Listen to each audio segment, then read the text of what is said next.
नागपूर शहर पोलिसांनी दुचाकी चोरीच्या गुन्ह्याचा छडा लावत एका विधी संघर्षग्रस्त बालकाला ताब्यात घेतले असून त्याच्याकडून 4 चोरीच्या दुचाकी आणि 1 चाकू जप्त करण्यात आला आहे। जप्त मुद्देमालाची एकूण किंमत 80,000 रुपये असल्याची माहिती पोलिसांनी दिली।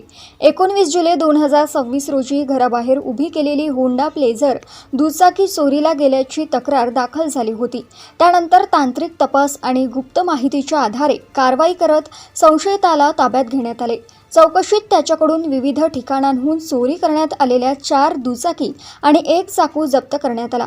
प्राथमिक तपासात या वाहनांचा संबंध इतरही दुचाकी चोरीच्या गुन्ह्यांशी असल्याची शक्यता असून पोलिसांकडून पुढील तपास सुरू आहे। 2 दिवस अगोदर एकाच दिवशी 2 जे आहे ॲक्टिवा सारखे वाहन आहे ते 2 चोरी गेले होते।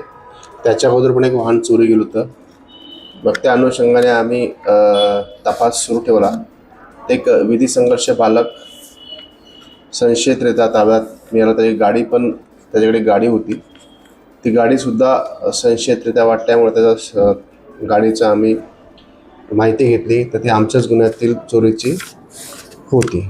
त्याला विचारपूस केली असता त्याने आणखी 2 गाड्या हजारीपट्टा हद्दीतल्या चोरी केल्याचे सांगितलं। एक पोलीस सदर हद्दीतील पण एक गाडी चोरी केल्याचे सांगितले। त्याचा तपासणी केला, त्याचा एक छोटा चाकू पण आढळून आला।